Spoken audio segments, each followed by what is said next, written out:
Matagal bago ko inamin sa sarili ko, hindi dahil hindi ko alam, alam ko. Kaya lang, may mga bagay na mas madaling itago kaysa harapin. Lalo na kung ang taong iyon ay ang taong pinaka-hindi mo gustong mawala. Heartline Stories PH. Mga kwentong hindi laging malinis pero laging totoo. Heartline Stories PH. May nag-message sa Heartline Stories PH, isang babae. Nagsabi siya, "Hindi ko alam kung pag-ibig ba ito o takot lang na mawala siya. Pero sabi ng puso ko, parehong totoo." Ang pangalan niya, si Mia. At ang kwentong ito ay hindi tungkol sa isang lalaking naging estranghero na naging minamahal. Ito ay tungkol sa isang lalaking palagi na nandoon at kung paano naging mas mahirap ang palaging nandoon kaysa sa nawala na. Sa loob ng 3 taon, may mga pagkakataon na akala ko makakalimutan ko na. Yung mga simpleng araw, sabay kaming kumakain, sabay umuuwi, sabay tumatawa. Pero may mga gabi rin na kahit okay kami buong araw, pag uwi ko, parang may kulang. May mga pagkakataon na gusto ko nang umamin. Yung tipong nasa dulo na ng dila ko, pero pipigilan ko rin agad. Kasi iniisip ko, paano kung mawala siya? Paano kung mas piliin ko ang sarili ko? Tapos mawala naman siya sa akin? Kaya nag-ingat ako. Pinili ko ang tahimik. At ngayon, handa na akong sabihin ang lahat. Kami ni Marco, oo, ganon ang pangalan niya, ay magkaibigang barkada mula pa noong first year college. Yung tipong pagkakaibigan na parang binuo ng universe para sa isa't isa. Magkaibang college pero magkaparehong schedule ng pahinga. Magkaibang kurso pero magkasabay na graduation. Hindi siya maganda sa romantic na paraan. Pero maganda sa paraan na pag nakatingin ka sa kanya habang nag-uusap kayo, hindi mo na gusto pang tumingin pa. Alam ko na may kaibahan ang nararamdaman ko para sa kanya. Maaga pa lang, bago pa man kami naging close, naramdaman ko na yon. Pero pinili kong huwag bigyan ng pangalan. Dahil ang pagbibigay ng pangalan ay nagpapatotoo ng lahat. At kapag naging totoo, pwede na itong makasakit. Kaya sa loob ng 3 taon ng pagkakaibigan, pinili ko ang tahimik na pagmamahal. Nandoon ako kapag kailangan niya ako. Nakikinig ako pag may problema siya. Tumatawa ako sa kanyang mga biro na hindi naman laging nakakatawa. At paggabi, pag nasa kwarto na ako, doon lang pinapayagan ng sarili ko na tanggapin kung ano talaga ang nararamdaman ko. Nagkaroon siya ng girlfriend.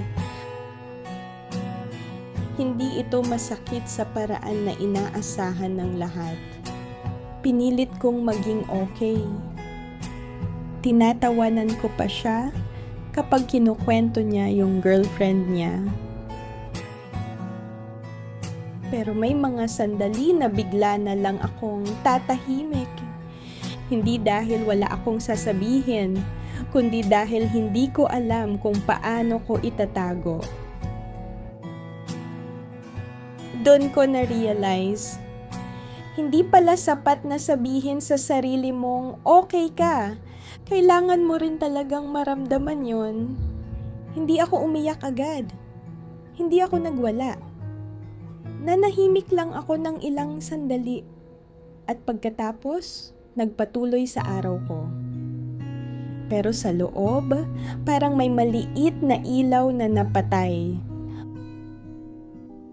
Nagpigil ako. Nagpatuloy. Naging masaya para sa kanya.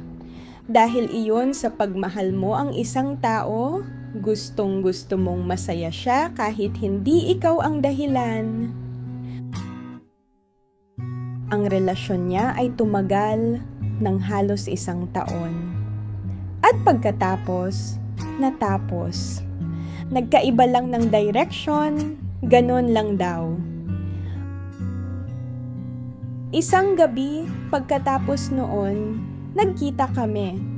Yung ordinaryong gabi na yon, kape, ulan sa labas, walang plano. Nagsalita si Marco, Mia, may itatanong lang ako? Sineseryoso mo ba ako? Narinig ko yung tanong niya, pero hindi ako agad nakasagot.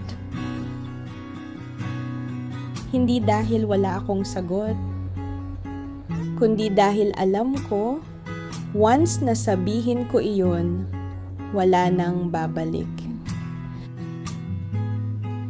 Tumingin ako sa kanya.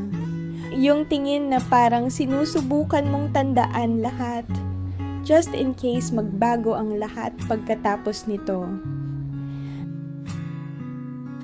Hindi ako nakapaghanda para sa tanong na yon. Nag-isip ako. Pag sinabi kong oo, baka maging awkward ang lahat. Baka mawala ang pagkakaibigan namin. Baka hindi ako handa. Pero pag sinabing hindi, kasinungalingan yon. At sa buhay ko, maraming beses na akong pumili ng katahimikan. Ngayon, pinili ko ang katotohanan. Nagsabi ako, oo, matagal na. Matagal siyang tumigil. Tumingin sa akin, tumingin sa lamesa, tumingin ulit sa akin. At pagkatapos, ngumiti siya. Hindi yung nangiti ng panibagong simula, yung ngiti ng isang tao na natutuwa na nagsalita ka na. Alam mo bang ilang beses ko nang sinisisi ang sarili ko? Sabi niya, na hindi kita tinanong ng mas maaga? Hindi ito naging pelikulang rom-com pagkatapos niyon. May mga araw na awkward pa rin. May mga sandaling hindi kami sure kung paano dapat ang lahat. Pero mayroon kaming isa't isa. At mayroon kaming 3 taon ng pagkakaibigan bilang pundasyon. Ang pinaka nakakatakot na bahagi ng kwento ko ay hindi ang pag-amin. Ang pinakamakatakot ay ang lahat ng oras na ginugol ko sa pagtatago. Dahil ang pag-ibig, kahit sa pinakatahimik na anyo nito, ay nararapat na malaman. Para sa lahat ng may best friend na lihim na hinahangaan, hindi ko sinasabihang umaksyon agad. Sinasabi ko lang, ang nararamdaman mo ay tunay. At ang tunay ay may karapatang kilalanin. Ano man ang mangyari pagkatapos, mas mabuti ang katotohanan kaysa sa habang buhay na what if? Mayroon ba kayong best friend na may matagal na kayong nararamdaman pero takot na sabihin? Kwentuhan kami sa comments. Heartline Stories PH. Minsan hindi ka natatakot umamin dahil sa nararamdaman mo. Natatakot ka dahil sa pwedeng mawala pagkatapos. Kung nagustuhan mo ang kwento, don't forget to like, Mag-comment ka ng thoughts mo at share mo na rin sa friends mo. At para hindi mo ma-miss ang mga susunod na kwento, make sure to follow and subscribe sa lahat ng channels namin, Facebook, Instagram, TikTok, and YouTube. Iba't ibang kwento, pero iisang puso ang tatamaan. Heartline Stories PH.